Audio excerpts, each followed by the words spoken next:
I turned 25 a few days ago, and these are 25 lessons I've learned over the course of my 25 years in life.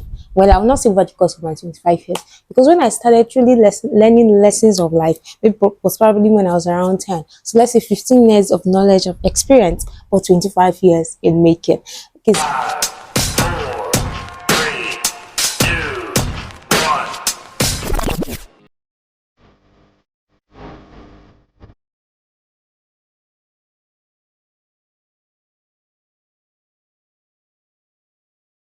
so I am Goodness Adebayo, and if this is your first time on my page, I want to give you the opportunity to watch the very end of this video to see if you will like me enough to subscribe, if I am actually bringing that value that you need to your life. Okay, so here are 25 lessons I've learned in 25 years or 15 years if you may. Number one is start now. I know it sounds so cliche, it sounds so, oh, that's what everybody's saying, it sounds so, oh, people are saying that already, why do you need to tell us again? But trust me, if you learn that you need to start every single thing the moment you think about it, I know so many content ideas I had to let go of, because at the moment where I received the instruction to do it, I did not act on it, and then it became too late, and it became like, oh, it's no more relevant in this time. And I know that there might have been a bunch of people who would have been able to benefit from what I had to offer, but because of my laziness, because of my lackadaisical attitude, because of refusing to start immediately, I lost out on that. And that's what I mean by start now. I'm not talking about start now in the sense of, I don't know what sense you may be thinking of it, but what I mean by start now is that I mean that you need to start immediately. As soon as the idea comes, you need to put in effort. As soon as the idea comes, you need to push in. As soon as the idea comes, you need to do something about it. And that brings us to number 2, ask questions and make sure that they are the right ones. Now, when I say ask questions, I'm not saying ask human beings. I'm not saying only ask human beings questions. Of course, the truth of the matter is that no matter how experienced or no matter how trained an AI model is, it cannot still give us the answers that experience of years embedded in a human being can give us. I don't know if I said that correct. I don't know if you get what I mean.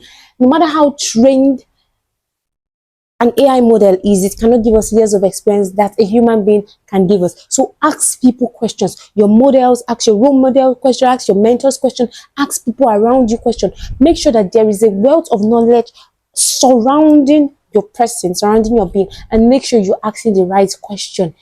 Instead of asking how did you make money, you should ask how to make an impact. I don't know how that sounds to you, but it's better to make an impact than to think of making money. And came here to give us lessons today. So let's go right into number 3. Why is it not up? Okay, number 3. Your seemingly small wins matter. Celebrate them.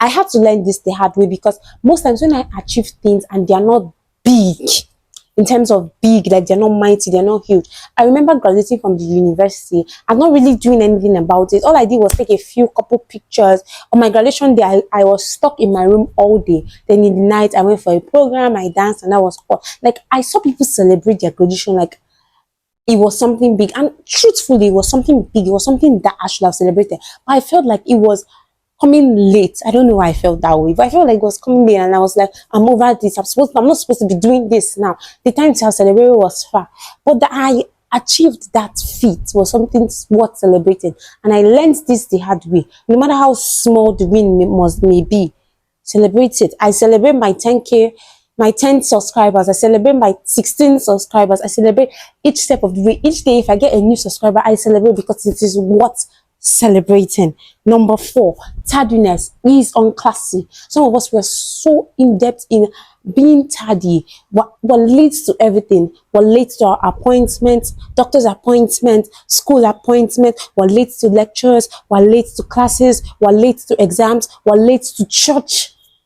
Make it make sense. Like, why are we late to every single thing? Why?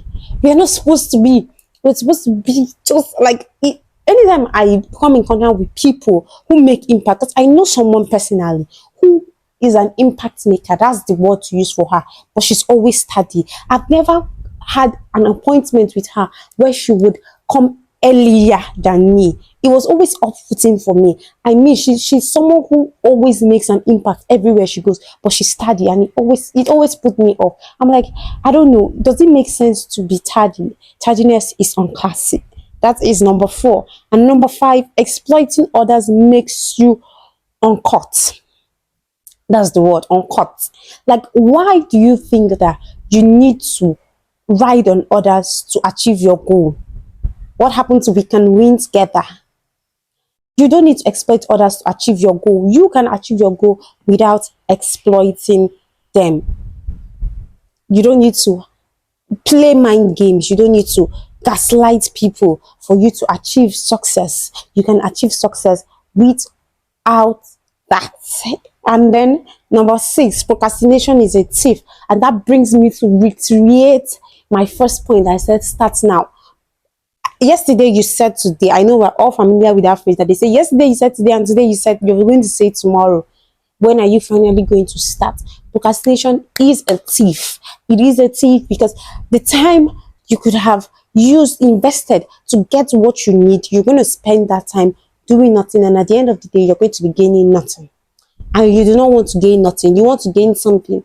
The time you used to think about doing it, if you actually do it, you're going to have gained more than the time you think about, you get what I'm saying? You get what I'm saying? So procrastination is a thief. Do away with procrastination. I know it's so not easy. Coming from me, I mean, if you know me personally, you know that I'm a person who likes to procrastinate. But I had to learn this also the hard way. Just the same way I learned celebrating your small wins the hard way. I had to learn this the hard way because why would I keep on each and every time procrastinating?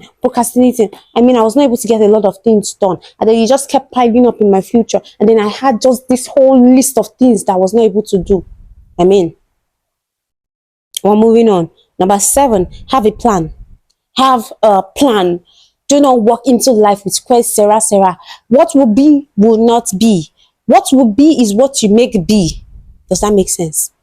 Yes, it does. So don't walk into life with Sarah. Anything that will happen is just vibes. Or just vibing. Anything that's gonna happen is gonna happen. You have to have a plan. I know that life can happen, situations can happen, change of plans. But if you do not have a plan, when life happens, you are thrown into the confusion, and there is nothing for you to look back on to make a real route.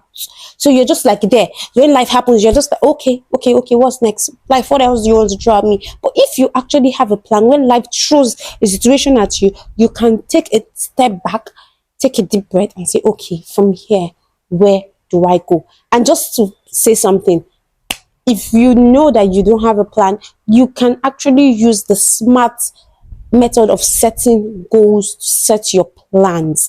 I don't know if you understand that.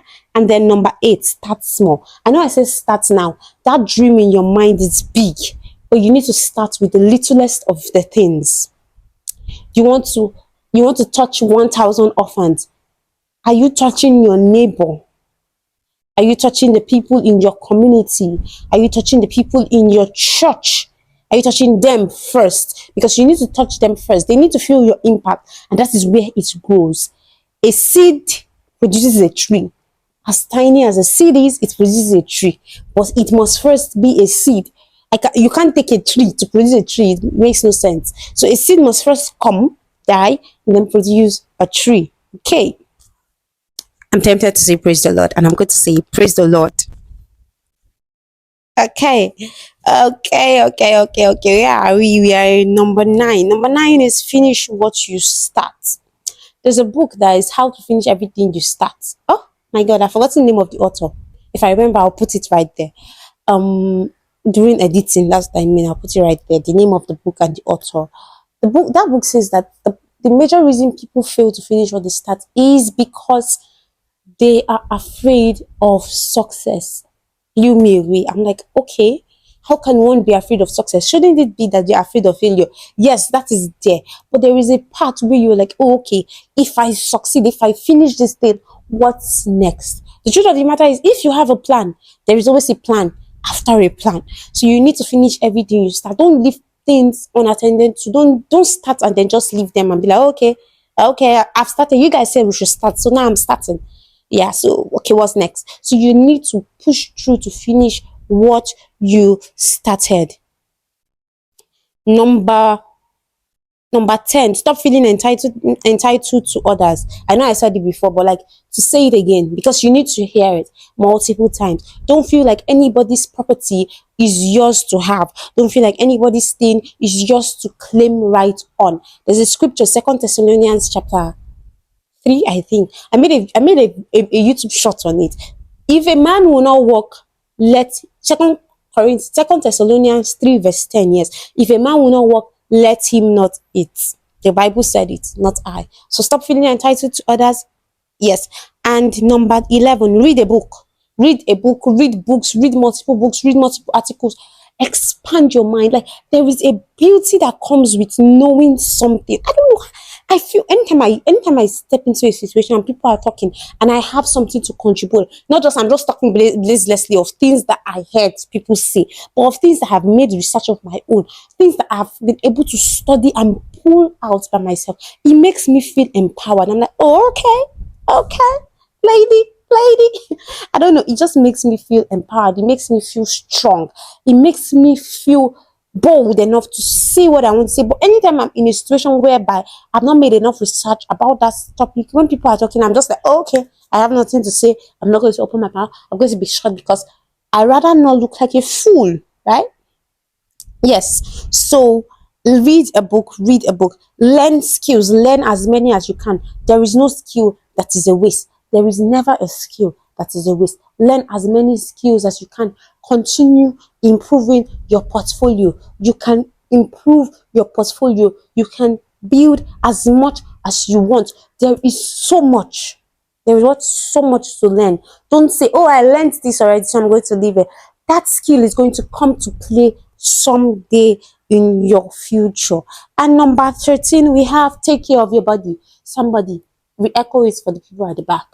You need to take care of your body.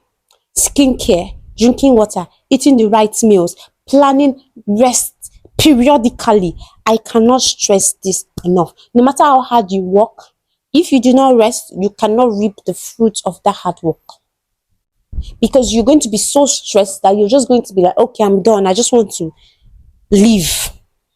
I don't think that should be the case for any of us. But like you need to work, you need to rest rather. You need to take care of your body. Make it a priority to take care of your body. Do not kill the horse before it can deliver the message. Take care of your body. Number 14, we are moving. Learn to cherish relationships.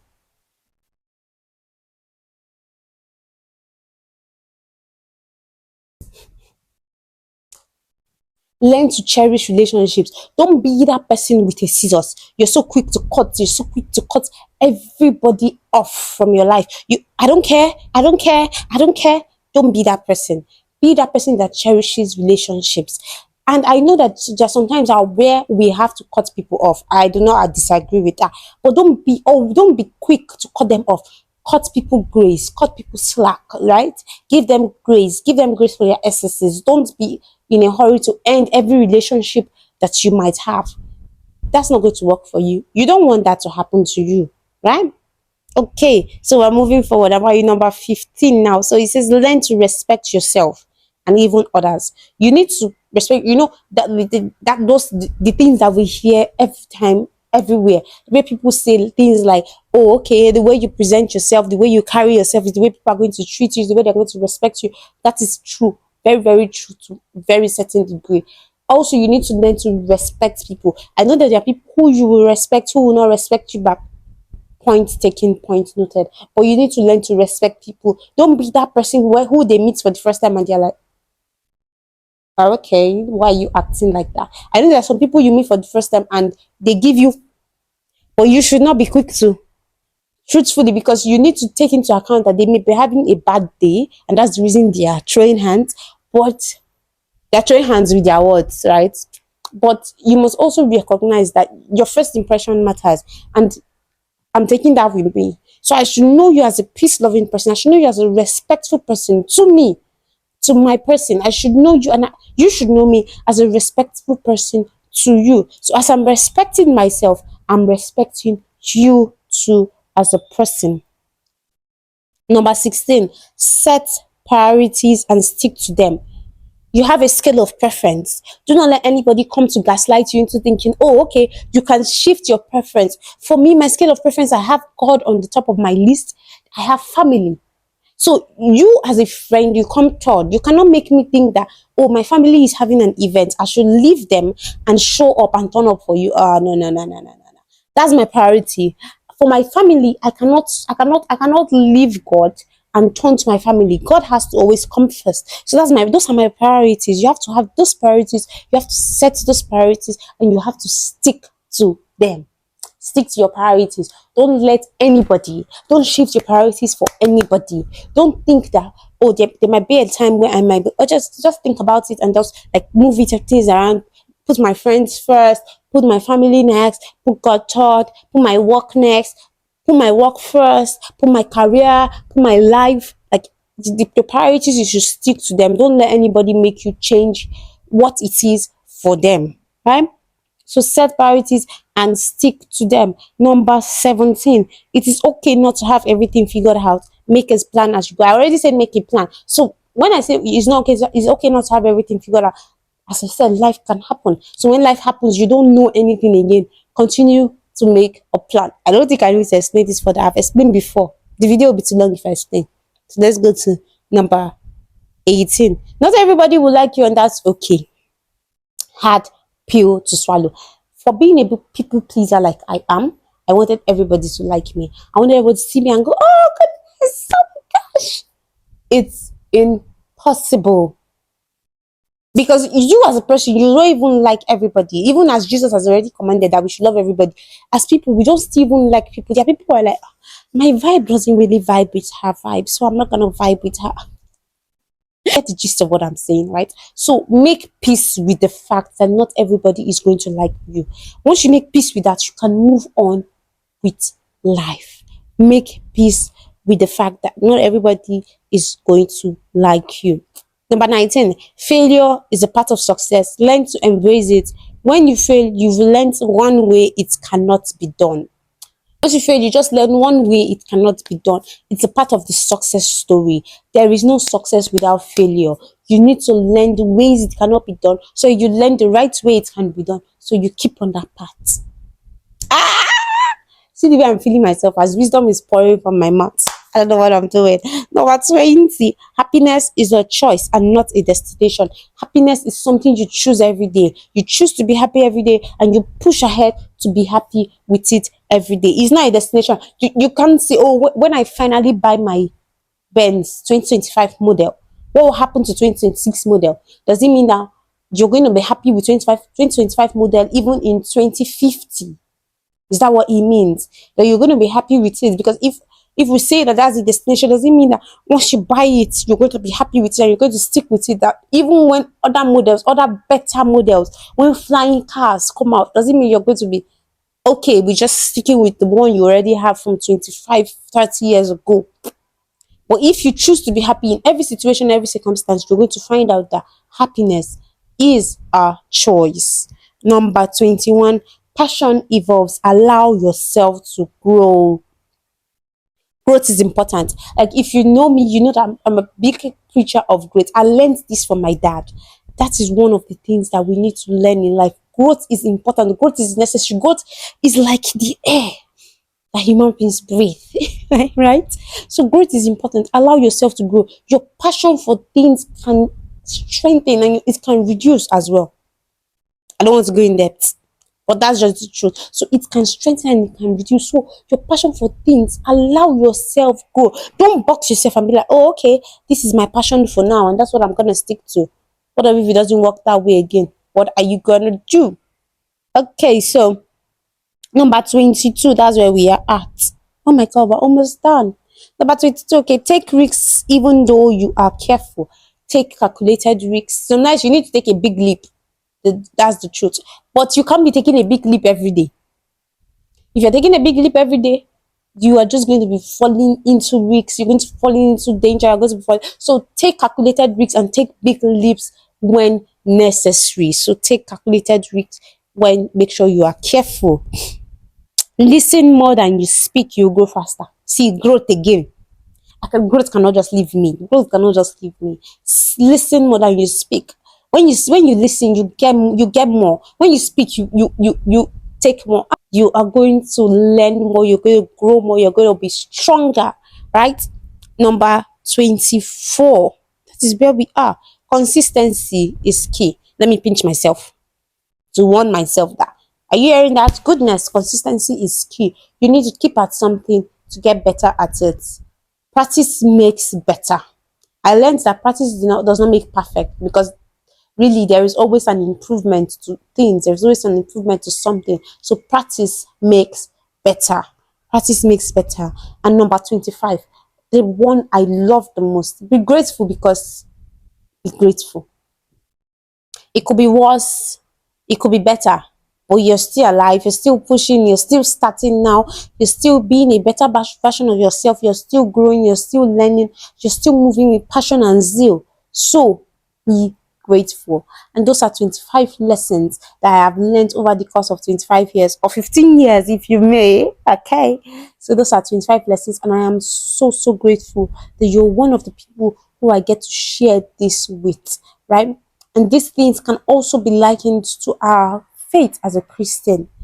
Our faith as a Christian. And I invite you, if you're not yet born again, I invite you to come and join the fold of Jesus Christ, because he loves you and he wants to be with you. I'm going to be putting a sinner's prayer here on the screen. If you want to say, just go ahead and just say it, and God will come and he will be in your life. I want to use this opportunity to tell you that if you've not yet subscribed, hit that button. If you've not liked this video, like. And if you learned something, let me see the comments, because I'll be there and I'll be reading and I'll be responding. I am Goodness, and I am grateful that you watched up to this extent. Thank you for watching, and I will see you in the very next video. If you would like to see more of me, head on to my page. There is a lot waiting for you. Bye bye, and thank you for watching.